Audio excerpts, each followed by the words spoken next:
नमस्कार, मैं हूँ प्रेम कुमार, आपका स्वागत है। तो ब्रिजभूषण शरण सिंह को बचा ले गई मोदी सरकार, ये सवाल भी है और सवाल हटा करके भी बात कर सकते हैं। तकनीकी बातें पूरी होनी है। भई कहा जाता है कि पुलिस अपना काम कर रही है। इस मामले में हमने देखा कि पुलिस अपना काम कैसे करती है। सरकार ने पहलवानों के साथ बातचीत में ये वादा किया था कि 15 जून तक पुलिस अपनी रिपोर्ट दे देगी और पुलिस ने 15 जून तक अपनी रिपोर्ट दाखिल कर दी अदालत में। तो पुलिस अपना काम कैसे करती है आप देख सकते हैं। सरकार यही निर्देश पहले भी दे सकती थी पुलिस को कि पॉक्सो एक्ट पर जब मामला दर्ज हुआ है तो अभियुक्त को गिरफ्तार करो, लेकिन अब स्पष्ट है कि सरकार ने निर्देश ये दिया कि पॉक्सो एक्ट के तहत जो मामला दर्ज है इसकी तहकीकात करो कि ये मामला हटाया कैसे जाएगा। और पुलिस ने पूरा समय लिया। जिन लोगों ने पॉक्सो एक्ट दर्ज कराया था पहले तो उनके परिजनों से बयान दिलवाए, उसके बाद में लड़की के पिता को और फिर पीड़िता को सबको बयान देना पड़ा। बल्कि अब भी पुलिस ने कैंसिलेशन रिपोर्ट दाखिल कर दी है कि ब्रिजभूषण शरण सिंह के खिलाफ पॉक्सो एक्ट जो है इसके तहत मामला दर्ज किया गया था, इसकी ये कैंसिलेशन रिपोर्ट है। और कैंसिलेशन रिपोर्ट का जो आधार है वो आधार वास्तव में मजिस्ट्रेट के सामने दिया गया जो बयान है वही आधार है। और ये आधार निश्चित रूप से 2 बार बयान हुए मजिस्ट्रेट के सामने 164 के तहत।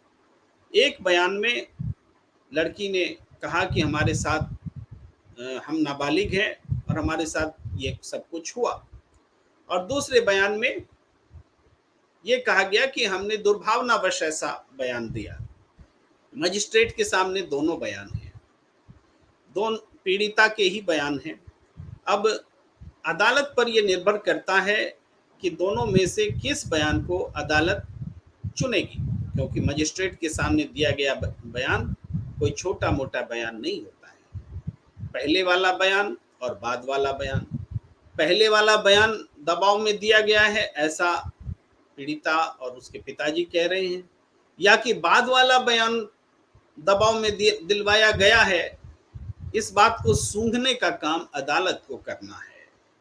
अदालत को समझना है कि आखिर पॉक्सो एक्ट लागू होने के बावजूद ब्रिजभूषण शरण सिंह की गिरफ्तारी क्यों नहीं हुई। क्या इस बात का इंतजार कर रही थी पुलिस कि पीड़िता और उसके परिवार, उसके पिताजी बयान वापस लेंगे और वापस ले लेंगे तो उनकी गलती पर पर्दा हट जाएगा। तो हमारा सवाल पुलिस से नहीं है, पुलिस अपनी मर्जी से तो कुछ कर ही नहीं रही है। पुलिस तो कैंसिलेशन रिपोर्ट भी गृह मंत्रालय और मोदी सरकार के कहने पर कर रही है, क्योंकि मोदी सरकार ने कहा था कि 15 तारीख तक रिपोर्ट दाखिल हो जाएगी। पुलिस ने ठीक 15 को दाखिल कर दिया।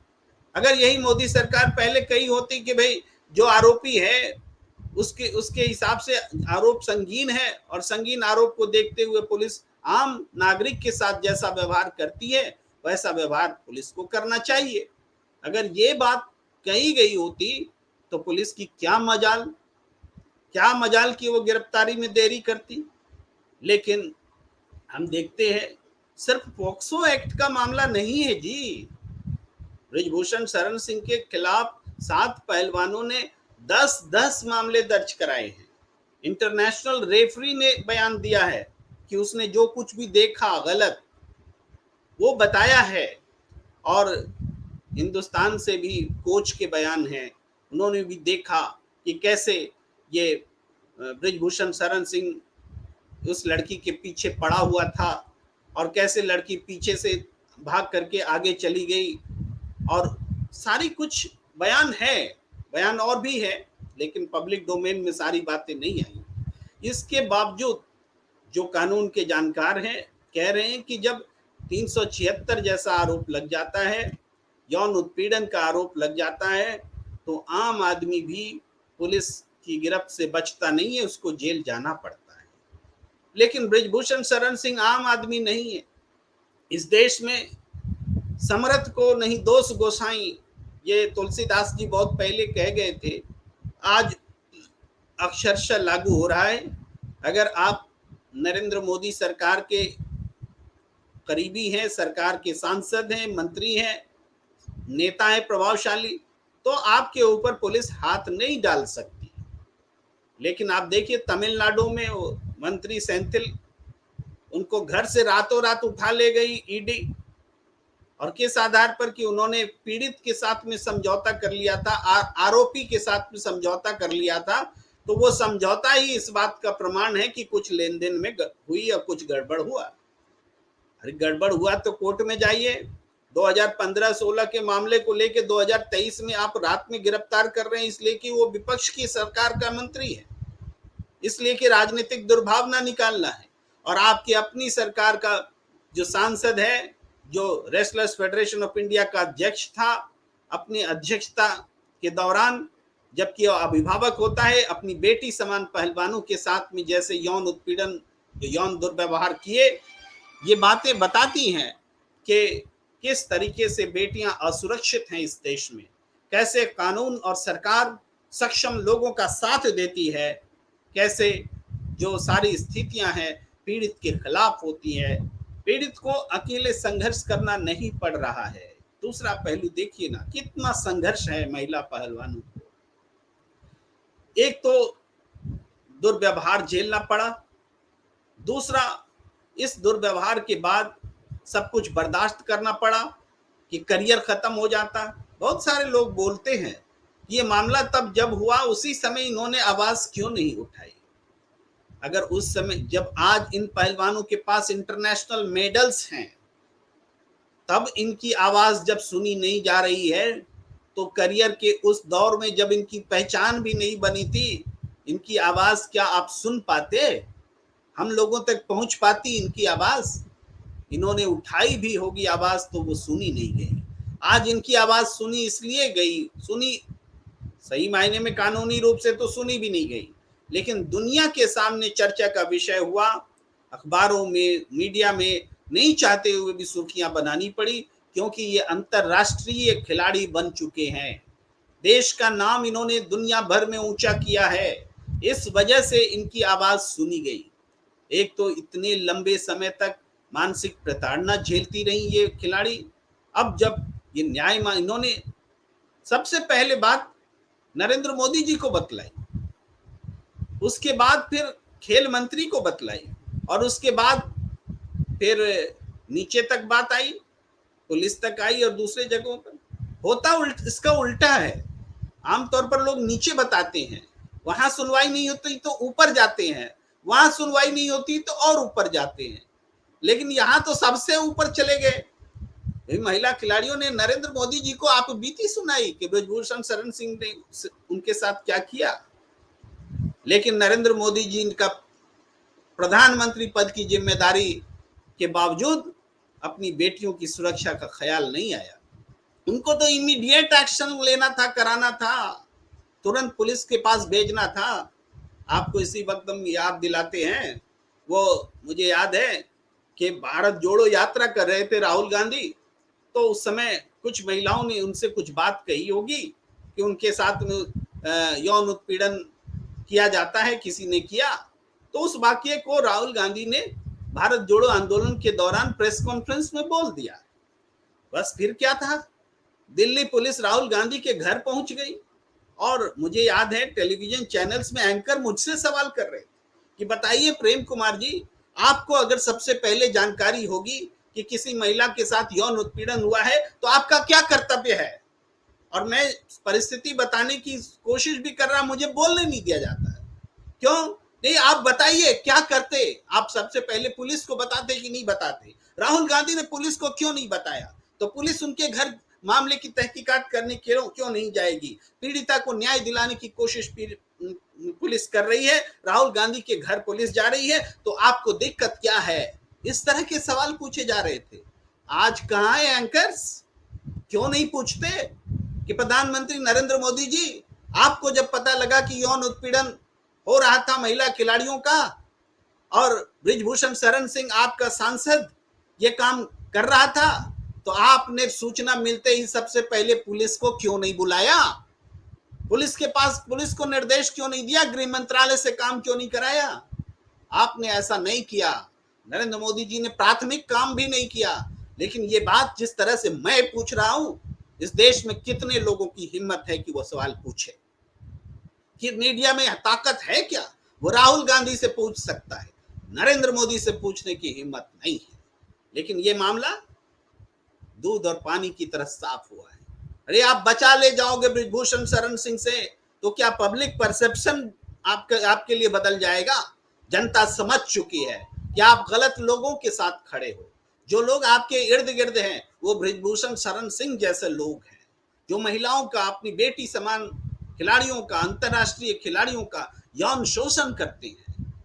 ये बात छोटी मोटी बात नहीं है भाई। अंतरराष्ट्रीय स्तर का संगठन wrestlers world federation for wrestling, इसका एग्जैक्ट नामकरण मुझे याद नहीं, क्षमा करें, तो जो दुनिया का संगठन है उसने धमकी दी कि आप अपने यहाँ रेसलर्स का अगर इलेक्शन नहीं कराते हैं, रेसलर्स फेडरेशन ऑफ इंडिया, तो हम आपको अंतरराष्ट्रीय खेलों में भाग लेने नहीं देंगे।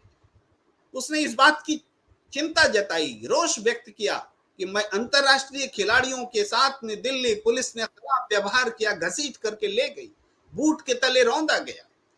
ये खिलाड़ी, महिला खिलाड़ी सिर्फ हिंदुस्तान की खिलाड़ी नहीं है, ये इंटरनेशनल खिलाड़ी हैं। सिर्फ हिंदुस्तान की एसेट नहीं है, ये दुनिया की एसेट है। और दुनिया की इस एसेट का जब हमारी पुलिस बूटों तले रौंद रही थी, तो दुनिया का खेल संगठन इस पर आपत्ति जताएगा, और उसने जताया। आप इस बात को समझिए कि कितनी बड़ी घटना घटी है। और आप चाहते हैं कि इसकी सुलह सफाई हो जाए। आप महिलाओं से बैठ करके सुलह सफाई कर रहे हैं। ये क्या सुलह सफाई वाला मामला है? अरे जिसने गलती की है, जिसने महिला खिलाड़ियों के साथ यौन दुर्व्यवहार किया है, उसको कानून के तहत सजा दिलाने का काम करना सरकार का कर्तव्य है। सुलह सफाई करने के लिए आपको जनता ने नहीं चुना है। आप जनता के साथ खड़े होने के लिए आपको चुना गया है। आपके पास जो शक्ति है, जो ताकत है, वो जनता ने आपको दी है। आप इस ताकत का इस्तेमाल आम जनता के खिलाफ ना करें। ये एहतियात है, ये सलाह है, ये हिदायत है। लेकिन गरूर में जो सरकार होती है वो अपना कर्तव्य भूल जाती है। वो जनता से प्राप्त शक्ति का इस्तेमाल जनता के खिलाफ करने लगती है। उसका ये जीता जागता नमूना है। ये घटना हमेशा से उदाहरण दी जाती रहेगी कि कैसे एक व्यक्ति जो खुलेआम, जिसके सारे गवाह भी मौजूद हैं, महिला खिलाड़ियों के साथ दुर्व्यवहार करता रहा। और इसके बावजूद दिल्ली पुलिस, केंद्र सरकार, गृह मंत्री, प्रधानमंत्री, सब खेल मंत्री, सब की जानकारी में होने के बावजूद महिला खिलाड़ियों को न्याय मिलने के बजाय फायदा उसको पहुंचाया गया जो इसमें कल्प्रिट था, जिस पर आरोप थे, उसके साथ सरकार खड़ी रही। जो पीड़ित महिलाएं रही, जो पीड़ित महिला पहलवान रहे, उसके साथ में खड़ी नहीं।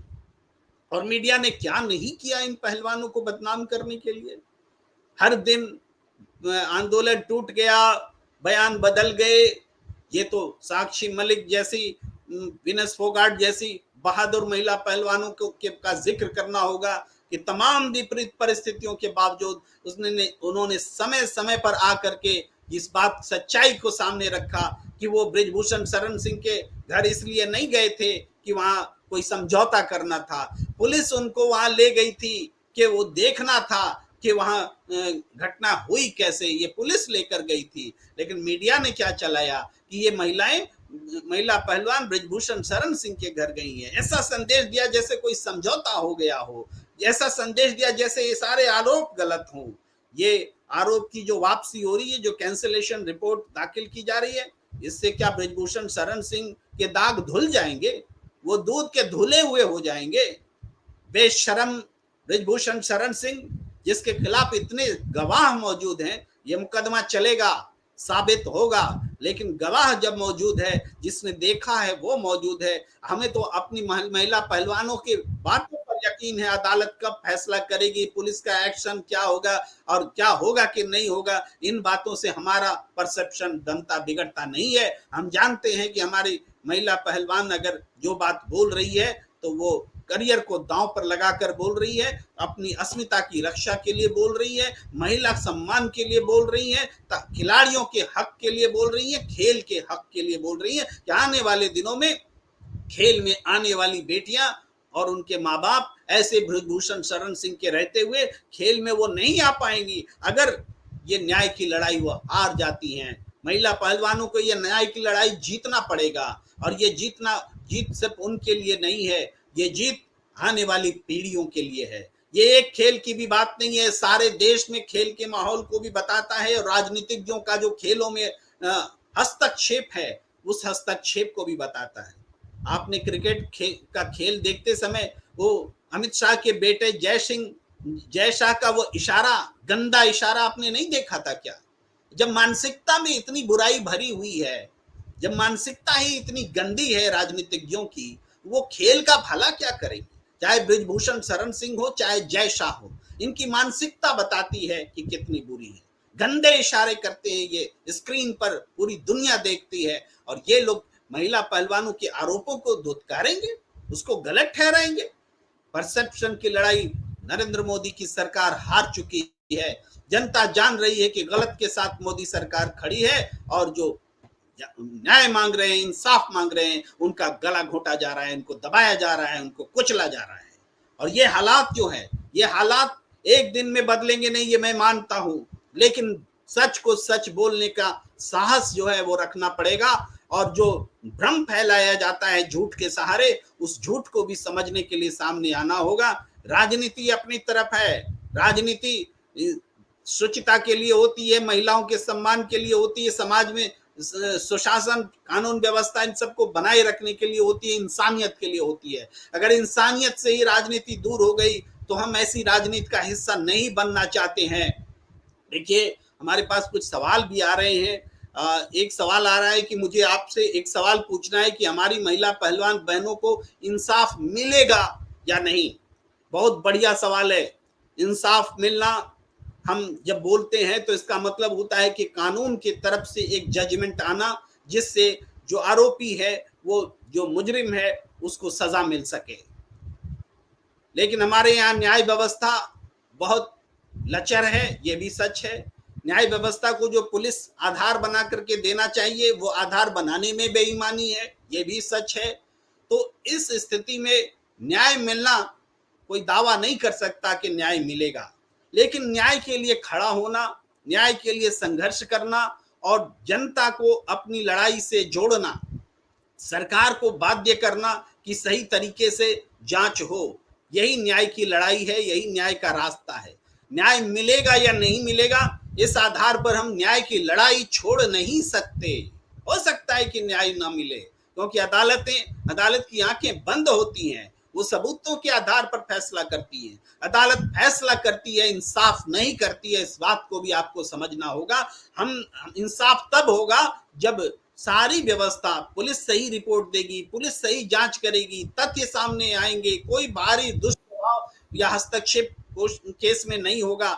यहाँ तो कुल्लम कुल्ला सब कुछ हो रहा है, सरकार हस्तक्षेप कर रही है, जो आरोपी है उसको फायदा पहुंचाया जा रहा है, पॉक्सो एक्ट लगता है और फिर हटा लिया जाता है। इन सारी स्थितियों के बीच में आप अदालत से इंसाफ की उम्मीद नहीं रख सकते, फैसले की उम्मीद रख सकते हैं। मुझे उम्मीद है कि आपको जवाब मिल गया होगा। एक साहब कह रहे हैं कि मोदी है तो मुमकिन है। अब ये जुमला दो तरह से हो गया है। मोदी है तो अच्छे कार्य, असंभव कार्य भी हो सकते हैं, ऐसा कहा जाता था। अब मोदी है तो जितने बुरे से बुरे काम है वो भी हो सकते हैं, जो हम नहीं सोच सकते वो भी हो सकता है। महिला पहलवान को घुटनों तले रौंदा जाएगा, ये भी हो सकता है। मोदी है तो मुमकिन है, इसका मानी जो है बदल गया है। एक साहब कह रहे हैं कि फालतू बकवास टीआरपी के लिए कर रहा है। अरे मुझे टीआरपी लेकर के क्या करना है? मुझे कौन से टीवी चैनल्स चलाने हैं? मैं तो स्वयं टीवी चैनल्स का हिस्सा रहता हूं, वो लोग मुझे टीआरपी के लिए बुलाते हैं, मुझे टीआरपी की आवश्यकता नहीं है। एक साहब कह रहे हैं यदि प्रधानमंत्री सच के साथ हैं तो उनको इस्तीफा दे देना चाहिए। ये तो अजीबोगरीब बात, मुझे समझ में नहीं आ रहा है। कि प्रधानमंत्री सच के साथ हो तो उनको इस्तीफा दे देना चाहिए। खैर इनकी बात, इनकी टिप्पणी इनको मुबारक हो। फिर एक राजकुमार साहब कह रहे हैं बीजेपी पतन की तरफ है। ये जो बात हम कह रहे हैं उसकी पुष्टि कर रहे हैं। समय आने पर जनता हिसाब करेगी, राजकुमार जी ये भी लिख रहे हैं। तो प्रतिक्रियाएं लगातार मिल रही हैं। तो ये बात ऐसा नहीं कि मैं बोलूं तब प्रतिक्रिया मिले, प्रतिक्रियाएं सबके मन में है। घटना घटती है तो घटना की प्रतिक्रिया मन में आती है कि आखिर पहली बार जब पॉक्सो एक्ट लगा तब पुलिस एक्टिव क्यों नहीं हुई, और पुलिस एक्टिव तब होती जब पॉक्सो एक्ट को कैंसिल करना है। ये किसके साथ में ये पक्षपात किया जा रहा है? भाई आपको मौका मिलता है तो महिला खिलाड़ियों को घसीट ले जाते हैं, और जो आरोपी है उसको आप पूछते तक नहीं है। तो ये सारी स्थितियां बता रही हैं कि पुलिस का किस तरीके से लठैत की तरह इस्तेमाल हो रहा है। कानून व्यवस्था को स्वयं पुलिस रौंद रही है, और अदालत क्या करे? अदालत, मैंने कहा कि सबूत के अभाव में बेबस रहती है। फिर भी अदालत के सामने ये मौका है कि दो 100 धारा 164 के तहत जो दो बयान दर्ज हुए हैं उनमें से कौन वास्तव है, इसका वो अपने विवेक से फैसला करे। हम अदालत से ऐसी उम्मीद करते हैं कि वो विवेक से सही फैसला करेगी। जांच कमेटी भी वो बना सकती है कि बाद वाला जो बयान बदला गया है वो किसके दबाव में बदला गया है, लेकिन अदालत को बड़े कदम उठाने होंगे क्योंकि ये छोटा मामला नहीं है। अगर आम केस की तरह अदालत इसको देखेगी तो ये निश्चित रूप से पॉक्सो एक्ट नहीं लगने वाला है। लेकिन बाकी धाराओं में भी गिरफ्तारी क्यों नहीं हुई, ये भी बड़ा सवाल है और अदालत पूछ सकती है। हम भरोसा रखें अपनी अदालत पर कि चीजें सामने आएंगी। लेकिन ये लड़ाई महिला पहलवानों ने जो लड़ी है, ये लड़ाई छोटी लड़ाई नहीं है। इसमें जितना ज्यादा जनता का साथ मिले, जितना ज्यादा खिलाड़ियों का साथ मिले, दूसरे क्षेत्र के लोगों का साथ मिले, ये देश के हित में ये लड़ाई है, ये गलत के खिलाफ लड़ाई है। और ठीक है, ब्रजभूषण शरण सिंह को बचा ले जाए सरकार, उनकी मर्जी, वो उनके कुनबे के आदमी होंगे, बचाइए। लेकिन जनता तो देख रही ना कि आप किसके साथ खड़े हैं, तो जनता वक्त पर हिसाब करेगी, और करना शुरू भी कर दिया है। महिला पहलवानों का आंदोलन चल ही रहा था ना, तो कर्नाटक का रिजल्ट आया था, तो आएगा रिजल्ट और भी आएंगे। तो इस संवाद को, इस बातचीत को हम यहीं रोकते हैं, ताकि बस सही को सही और गलत को गलत समझने का एक मादा पैदा हो, एक जज्बा पैदा हो, ऐसी मेरी कोशिश है। कोई टीआरपी की जरूरत नहीं है। आपको लगता है कि सुनने की आवश्यकता नहीं है तो आप नहीं भी सुन सकते। आप सुनते हैं तो मेरा फायदा पहुंचाते हैं, आप नहीं सुन अपना फायदा कर लेते हैं, ऐसा कुछ बात नहीं है। ना हम आपको कुछ देते हैं ना आप हमसे कुछ लेते हैं। लेकिन बौद्धिक जो परिचर्चा है, जो सवाल है, वो आपको भी कुछ सोचने को बाध्य करती है, और आपके जो सवाल हमारे सामने लिख कर आ रहे हैं वो मुझे भी सोचने के लिए बाध्य करती हैं। देखिए, एक और मोहम्मद आजम अली लिख रहे हैं कि इंसाफ को दबाया जा रहा है, पुलिस सबूत बनाती है और बिगाड़ती है, और जो धाराएं लगी हैं उनका क्या? ये भी अपनी प्रतिक्रिया दे रहे हैं। तो प्रतिक्रियाएं हमें भी प्रेरित करती हैं, हमारा उत्साह वर्धन करती हैं। लेकिन हम जो कुछ बोल रहे हैं अपने फायदे के लिए, अपनी टीआरपी के लिए, ये बहुत सतही बात है। ये बहुत सतही बात है कि हम अपनी टीआरपी बना रहे हैं आपसे बात करके। तो चलिए, इजाजत दीजिए, हम फिर हाजिर होंगे किसी और विषय के साथ। अभी दीजिए इजाजत, नमस्कार।